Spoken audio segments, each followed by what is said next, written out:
todo cuidado. Obrigada. Gente, uma gratidão. Ó, vou contar um segredo. Pode contar a música. A música. Ela não sabe. Eu vou chorar. Esse louvor foi o momento que entraram as alianças no meu casamento. Uau! É de arrepiar. É de arrepiar. Porque você não sabia disso. Não sabia. Mas foi o momento mais importante que eu decidi colocar esse louvor. Porque era o momento das alianças. Que Deus estaria pintando a nossa história. A minha e do Daniel. E eu queria te contar aqui. Tá? Gratidão por fazer eu relembrar aquele momento lindo na minha vida. Obrigada, meu amor. Obrigada por tudo. E isso que eu tô recebendo assim, né? Veio assim pra minha mão. Eu quero que você fale. O seu livro. Gente, ganhando um presente. Esse microfone, né? Então, tô começando a me adaptar para o retorno. Pode acender isso. E esse livro é um sonho que eu tive. Na realidade, eu tinha um sonho desde criança de escrever um livro. E quem já tentou escrever sabe o quanto é difícil. E o ano passado, ao iniciar o curso da Tati De Angela, eu tive a oportunidade, através de um outro colega nosso, do Palestrantes Sem Fronteiras, que é o Marcelo Freitas, de entrar nesse projeto de mentoria do Momento Zero. O Momento Zero é um livro que fala do ponto de partida que pode mudar a sua vida. E as histórias, elas se conectam. Então, eu entendi que ali era um sinal de Deus para a minha vida. O meu esposo me presenteou em plena pandemia, me deu esse presente que foi o Momento Zero. Então, hoje eu estou aqui podendo compartilhar com vocês a minha história no livro. A minha palestra é base do meu artigo desse livro. E ali é só um pouquinho, porque eu ainda tenho o sonho de escrever um livro solo. E eu sei que vai acontecer. Uhul! Uhul! Tá declarado. Obrigada, eu te honro, tá? Obrigada, minha querida. Faça uma linda palestra. Obrigada. Vamos lá. Poder da decisão. Quero te convidar a embarcar comigo em uma história onde para muitas pessoas seria algo incrivelmente impossível, mas a decisão é sua. É você quem detém esse poder. Todos nós já temos ou já tivemos muitos sonhos, não é mesmo? Sonhos que nos enchiam de expectativas, de esperança, porém, às vezes a atitude que tomamos, decisões que temos na vida, acabam nos levando a caminhos que nos desviam dos nossos objetivos, dos nossos alvos, né? De que maneira podemos agir para impedir que os nossos sonhos sejam furtados? Sim, furtados. Porque muitas vezes nós agimos de uma forma inconsciente e acabamos permitindo que os nossos sonhos passem por entre os nossos dedos. Então, é importante que a gente tenha essa percepção de não permitir que os nossos sonhos sejam furtados. Existe um estudo de John Dylan Haynes, onde ele nos conta sobre a forma como decidimos as coisas na nossa vida. E nesse estudo ele relata que nós levamos cerca de 7 segundos para termos uma decisão, para tomarmos uma decisão, e 10 segundos para termos uma ação sobre essa decisão. Isso significa que o cérebro ele pode mudar a si mesmo. Quando nós decidimos fazer uma dieta, quando nós decidimos parar de fumar, ou resolvemos entrar numa academia, o cérebro ele se reprograma para isso. Você percebe que o poder da decisão ele é individual? Ele é meu, ele é seu, basta que nós tenhamos a atitude de fazê-lo. Porém, talvez você esteja aí pensando, né? Nossa, Shirley é poderosa, Shirley é palestrante, é gestora, é escritora, mas não é nada disso. Na realidade, vocês estão diante de uma órfã de pai alcoólatra aos 12 anos de idade. Parece pouco, né? Na realidade, aos 15 anos, eu também perdi a minha mãe. E nesse momento, eu me vi assim, totalmente sem chão. Como diz aquela música do Caetano Veloso, eu me vi sem lenço e sem documento. Para que eu ia querer lenço se eu não me permitia chorar? E documento, literalmente, eu não podia tirar.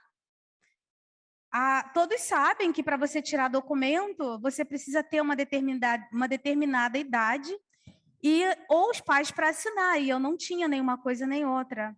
Então, eu simplesmente estava ali sem lenço e sem documento, literalmente. Nesse momento, eu tive que fazer escolhas na minha vida e eu me agarrei aos estudos, eu me agarrei a pessoas que poderiam me ajudar. Talvez você pense, Shirley, mas era interesse? Não, não era interesse. Eu simplesmente busquei me aliançar a pessoas que poderiam me agregar algo. Nesse tempo, eu tive anjos na minha vida que me permitiram dar continuidade ao meu ensino médio, que na época era segundo grau, né? Essas pessoas, né? No caso, uma pessoa, ela continuou financiando o meu colégio, que era um colégio, um dos melhores da região onde eu morava.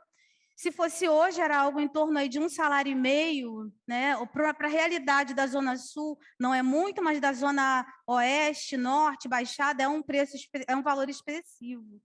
Então, ela me permitiu continuar naquele colégio onde a minha mãe financiava para mim. E, nesse momento, eu me sentia muito incomodada, porque ela financiava esse colégio e eu não tinha como retribuir. E eu pensava, de que maneira eu posso ajudá-la? Eu comecei a fazer serviços domésticos na casa dela, e com isso eu entendia que era uma forma de agradecimento por tudo aquilo que ela fazia para mim, por tudo aquilo que ela me permitia viver. E nesse tempo, já no segundo ano do ensino médio, eu fazia técnico em contabilidade e aprendi a calcular imposto de renda. Comecei a fazer tanto dessa pessoa que pagava o meu colégio, que era minha irmã mais velha, como fiz de outras pessoas também. Isso me permitia comprar um sapato, que eu sou apaixonada por sapato, hoje mesmo eu já usei 3, gente. Escolhendo, né? E comprar um livro, ir ao cinema. E nessa época, eu ia aos museus fazer pesquisa, nós acessávamos muito biblioteca, porque era uma época, hoje ninguém faz isso, né? Hoje as bibliotecas elas são subutilizadas, mas na minha época não. Nós tínhamos que frequentar bibliotecas e eu amava quando a minha irmã me levava nos museus, porque lá eu estudava, eu aprendia, eu levava caderno, eu fazia trabalhos dentro do museu. E mais à frente eu volto à questão do museu para vocês entenderem esse contexto. O poder da decisão ele é individual. Desde cedo, eu escolhi prosperar, eu escolhi avançar. Eu olhava para o problema como uma solução. E nesse momento, terminei o ensino médio, e quando eu concluí o ensino médio, eu já buscava um emprego, porque eu precisava muito trabalhar. E eu fui convidada para aquela que foi a primeira entrevista de emprego, não só a primeira entrevista, como a primeira indicação de emprego da minha vida. E cheguei, me preparei ao meu modo, frente ao que eu sabia, e fui fazer essa entrevista. A vaga era para recepcionista, porém, a pessoa para ocupar aquela vaga, ela tinha que ser quase um Joseph Klimber. Não sei se alguém aqui conhece, procurem no YouTube, porque é uma loucura o que o cara faz assim na dinâmica, né, de apresentação, que é humor. Enfim, e eu fui reprovada naquela entrevista. Quanta decepção, gente. A entrevistadora falou comigo que eu não tinha o perfil para a vaga, porque eu precisava atender uma central telefônica com 12 linhas, onde eu tinha que realizar e receber chamadas, eu tinha que passar e receber fax, e o pior de tudo, que era o rádio PABX. PABX não, PX, que é um rádio amador, onde o 01 da empresa, que era o presidente, tinha um aparelho daquele em cada móvel, imóvel ou automóvel dele. Então, era lancha, ilha, fazenda, 3 unidades de negócio. E quando ele chamava, você tinha que parar tudo. Então, ela me explicou por quê, porque ela me percebia uma pessoa muito calma. Ela se enganou. Eu de calma não tenho nada. Eu sou elétrica, eu sou agitada, eu sou controlada, né? Enfim, Então, eu fiquei reprovada naquela entrevista e muito triste com tudo aquilo, porque eu vi o meu sonho saindo pelos meus dedos, mais uma vez. Mas eu, uma semana depois daquela entrevista, eu fui convocada para uma outra entrevista naquela mesma empresa, sendo que para a área contábil. Vocês percebem que até um não pode nos elevar? Eu não fui para a recepção, mas eu fui para a área contábil, para onde eu tinha feito o meu curso técnico, né, de contabilidade, que era o ensino médio. E ali eu passei por diversos setores, eu fui galgando oportunidades e desde então eu não parei mais de trabalhar. Depois disso, eu continuava, né, buscando e na realidade eu sonhava, porque assim, aquele emprego para mim, depois de ter conquistado, ele era o início do meu sonho. Eu ainda tinha muito a conquistar. Eu sonhava em me graduar, eu sonhava em viajar, eu sonhava em comprar o meu carro. Eu nunca fui aquela menina de brincar com boneca. Eu fui aquela menina de brincar com carrinho, de futebol, de bola de gude, soltar pipa. Então eu queria o meu carro, né? Sim. Nesse momento, uma coisa que é interessante, que eu até brinco, eu focava na minha conquista pessoal, porque do amor eu já tinha desistido, né? Alguns namorados que eu achava que era minha solução de problemas, mas na realidade os meus problemas, a solução dos meus problemas estava nas minhas mãos. Eu é que detinha esse poder de resolver. E aí eu dei sequência, consegui avançar na minha graduação anos depois. Na minha graduação, eu conheci amigos que foram assim fundamentais na minha vida. Um deles está aqui, que é o meu primo, e que hoje também é meu primo e é meu amigo, é um conselheiro, é um irmão. E foi ele quem apresentou o meu marido a mim. E nesse tempo, eu já tinha muito mais sonhos a conquistar. E não parei de mirar nos meus objetivos. Gente, uma dica que eu dou para vocês: não desista dos seus sonhos nunca. Busque conhecimento, porque é através dele que você vai chegar no seu objetivo, no seu sucesso. O teu sucesso não é o meu sucesso. Cada um de nós sabemos onde queremos chegar. Você lembra quando eu falei lá atrás que eu ia para os museus, que eu estudava?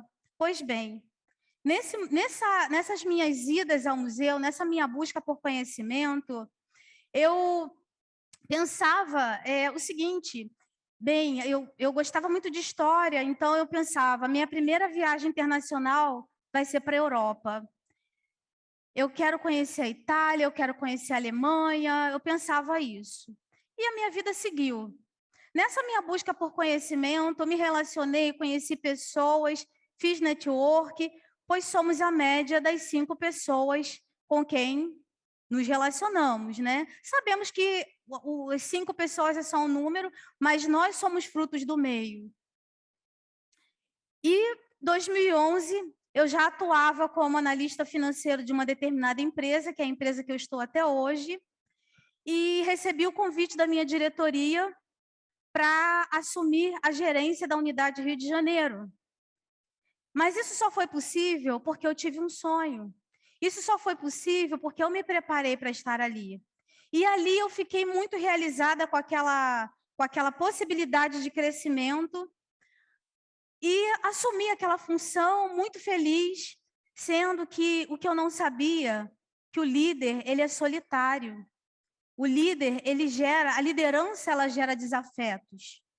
E ali eu enfrentei retaliações, enfrentei perseguições, mas eu tinha um sonho.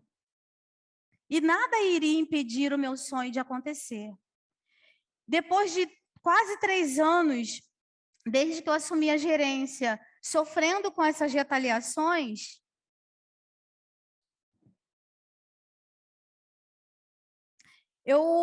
a empresa em que eu trabalho, todos os anos, ela faz uma campanha nacional de vendas. E eu fui escolhida como a melhor gerente do grupo. A empresa atua em 8 estados. E eu fui eleita a melhor gerente do grupo. Mas, gente, isso não foi por conta dos meus olhos azuis, porque eu não tenho. Simplesmente eu entreguei, em 2014, um crescimento de 33,4% frente ao ano de 2013. Vocês têm noção do que é um crescimento de 33%? E isso me possibilitou realizar a viagem do meu sonho. O prêmio era uma viagem para uma feira internacional na Alemanha. Vocês têm noção do que é isso? E quando a gente sonha, a gente tem que acreditar e se preparar. Porque além de ir para a Alemanha, eu também fui para Amsterdã. Porque eu tive um plus nessa viagem. Uma das diretoras da empresa, ela queria ir para Amsterdã e foi junto conosco. Então, fiquei uma semana em Amsterdã e uma semana na Alemanha. Então, você consegue perceber a conexão de quando eu profetizei lá atrás que a minha primeira viagem internacional seria para a Europa? É isso que eu quero contar para vocês, que precisamos sonhar. E frente a esse sonho, com toda a minha bagagem de vida, com toda a bagagem que eu gerei na minha vida, até de forma intrínseca, eu criei o método PACA. O método PACA, na realidade, é o P de persistir, porque são 4 atitudes poderosas. P de persistir, A de aprender, o C de contagiar e o A de alegrar. Porque quando você tem um sonho, você persiste. Quem tem um sonho pode encontrar barreiras no caminho, mas a tua persistência, a tua autoconfiança, ela vai te fazer realizar. Quem tem um sonho, busca o aprendizado, busca alianças de pessoas que estão ao seu redor, e essas pessoas vão ver que vale a pena seguir o seu exemplo. Busca contagiar pessoas, porque essas pessoas que estão seguindo o seu exemplo, elas vão ver valor naquilo que você está entregando. E elas vão querer dar continuidade àquilo que você criou, à expectativa que você gerou. E a alegria, porque precisamos ser alegres, precisamos contagiar as pessoas. Quem gosta de andar com pessoas mal-humoradas? Quem gosta de pessoas negativas? E saber que um dia eu já fui muito triste. E hoje eu sou uma pessoa que, graças a Deus, eu tenho uma alegria que eu procuro estar sempre levando uma palavra para as pessoas. Eu procuro estar sempre querendo ser canal de bênçãos na vida das pessoas. Assim como pessoas foram na minha vida. E para finalizar, vou deixar aqui uma frase de Cora Coralina. Não sei se a vida é curta ou longa demais para nós, mas sei que de nada do que vivemos tem sentido se não tocarmos os corações das pessoas. Muito obrigada. Aqui estão os meus contatos. Quem quiser e puder, me siga nas redes sociais. Eu estou sempre colocando alguma novidade, algum conteúdo. E muito obrigada, Silvana. Obrigada, Daniel. Obrigada a todos os amigos palestrantes. Estou realizada. Uou!